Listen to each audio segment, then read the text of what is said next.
आज वार आहे सोमवार आणि हे चाललेले आहेत कामाला. मग गेलेले ते दुकानात 5:30 वाजताच. त्यांना म्हटलं 6:30पर्यंत आम्ही नाश्ता वगैरे बनवून ठेवते. त्यांना शेवयाचा उपमा खूप आवडतो आणि आज एक गोंधळ झाला. शेवया भाजून घ्यायचंच मी विसरले. चांगलं झालं तर उपमा, पण थोडंसं भाजून घेतले की असं सुटसुटीत व्यवस्थित होतो. तर जिरं मोहरी घातलं तेलामध्ये आणि कांदा घातला, थोडंसं लाल तिखट, कोथिंबीर, हळद, हिंग जरासा घातला आणि पाणी ओतलं आणि पाणी ओतल्यानंतर त्यात शेंगदाण्याचा कूट घातला, मीठ घातलं आणि उकळी आल्यानंतर मग त्या शेवया घातल्या. शेवया खरं म्हणजे तेलात भाजून मग घालायला पाहिजे होत्या. थोडासा शेंगदाण्याचा कूट पण घातलेला आहे आणि उकळी आली की शेवया ॲड करायच्या. शेवया व्यवस्थित अशा करून घ्यायच्या.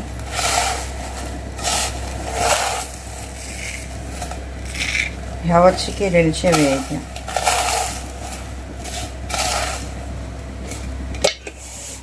बघू शकता तुम्ही उकळे आलेले आपण घालायचे.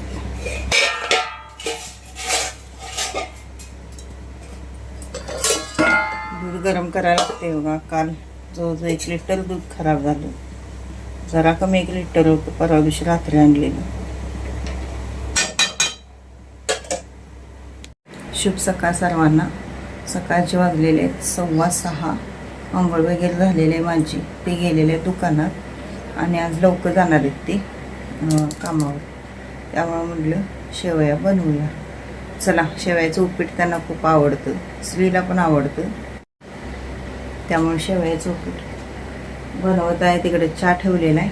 चहा झाला, उपीट झालं की द्यायचं त्यांना. मग आल्यावर येतील आता 1-10 मिनटात. हाय, शुभ दुपार. दुपारचे वाजले असतील 4 आणि पाऊस पण नाही, ऊन पण नाही, पण असलं गदमरायला लागले काय विचारा नको. झोपलेले पण झोप काय लागना. जाऊन तिकडं म्हणलं भांड्याचा ढीक पडल्या, भांडे घासूया. काल येता निप्पाणी मार्गे आलं तर भाजीपाला काहीच नव्हता आणि आज सोमवार ह्याने पण नाहीत म्हणलं. आता हे सकाळी गेल्यात, येणार 11:30ला संध्याकाळी. 11:30 पण वाजतील, 12:30 पण वाजतील, काय सांगता येत नाही. तिथं बाजार होता रस्त्यात येताना निप्पाणीमध्ये. भाजी आणली, छान मिळाली भाजी, पण आमच्या कागलसारखी भाजी कुठं मिळत नाही. कागलमध्ये 1 नंबर आणि अशी ताजी खूप छान भाजी मिळते. तशी भाजी कुठंच मिळत नाही. इचलकरंजीत मी आईच्यात पण 2-3 वेळा बाजारला गेले तिच्यासोबत, खरं नाही मिळत. कानातलं काढलेलं आहे मी, घासणार आहे मी थोडं त्याला. खूप असं हे झालं. हे बघा, पाठीमागं पण त्याची अशी भरपूर अशी खांज असते. जरा घासते त्याला, घासलं की छान वाटतं. दूध गरम करायला ठेवले. बाळमामाला गेले आणि दूध गरम केलं नाही. साय काढायला लागली मी आता. त्यामुळं दूध गरम म्हटलं आता येईल वाटलं लवकर, म्हणून केलं नाही गरम. आणि यायला जवळजवळ 7:15 ते 7:30 झाले. दूध तोपर्यंत गेलं कामावर. मला वाटलं काय बरं आलं. साय भरपूर निघते बघा डेअरीच्या दुधाची. आणि आपण जी पिशवीतलं दूध आणतो साय निघत नाही त्याची. 2 पातेली साय साठलेली आहे.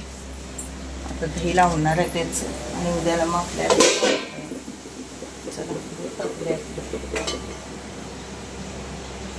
दूध नसलं तर खूप जीवाला लागतं.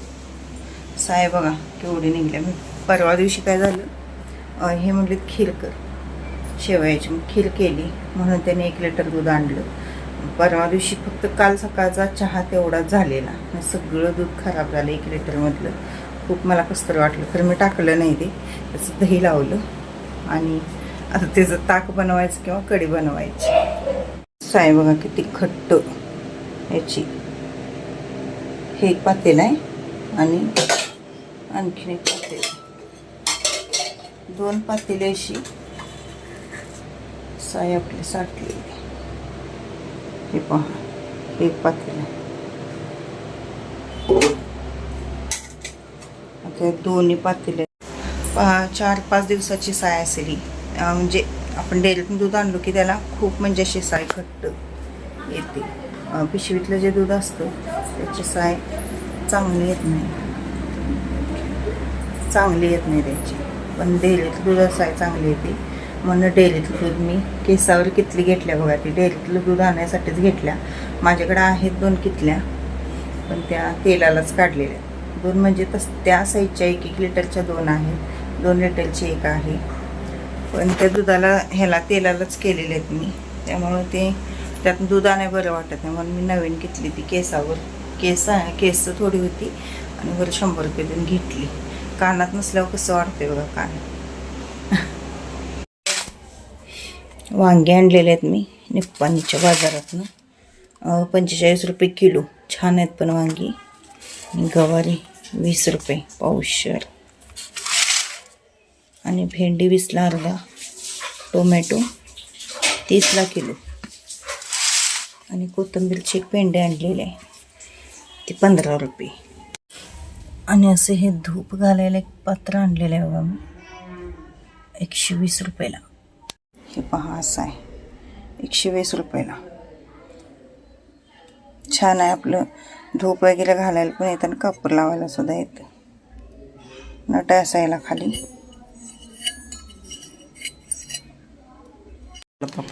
आणि हे एक आणले मी रुद्राक्ष. मला असं लहान पाहिजे होतं गळ्यात घालायला, रुद्राक्ष असावं.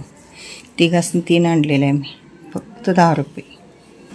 आणि चिरमुऱ्याचे जे लाडू होते तो प्रसाद म्हणून आणलेला. बाळूमामाला पण खूप गर्दी होती, कारण अधिक महिना आणि त्यात रविवार, त्यामुळं खूपच गर्दी होती. बाळूमामावर वेगवेगळ्या प्रकारचे धूप अगरबत्ती पण खूप छान मिळतात.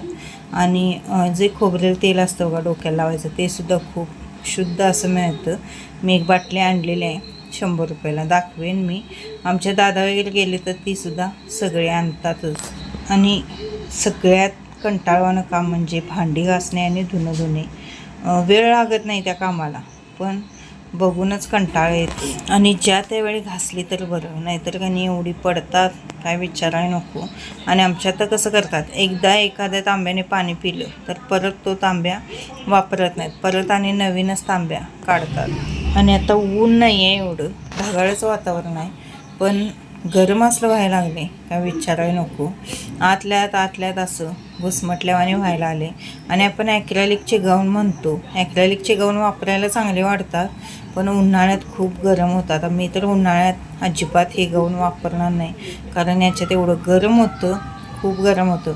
कॉटनचे जे गाऊन असतात त्यात एवढं गरम होत नाही बघा, पण ह्या गाऊनमध्ये भयंकर गरम होतं. टिकायला वगैरे हे गाऊन चांगले असतात, म्हणजे कलर वगैरे जात नाहीत, आणि म्हणजे निघतात पण, आणि कापड पण एकदम मऊसूत असतं, त्यामुळे वापरायला छान वाटतं. पण उन्हाळ्यात मात्र हे गाऊन काय उपयोग नाही. हे पण नाही, नेटेडचे जे गाऊन असतात ते पण नाही. आपले कॉटनचे गाऊनच उन्हाळ्यात वापरायला बरे पडतात. मी आता उन्हाळ्यासाठी कॉटनचेच गाऊन वापरणार आहे. कॉटनचे गाऊन फाटतात पण लगेच, आणि कलर पण जातो. पण त्या गाऊनचं कसं होतं, गरम होत नाही, हा एक फायदा असतो. आणि शरीरामध्ये उष्णतासुद्धा त्या गाऊनमुळे म्हणजे वाढत नाही.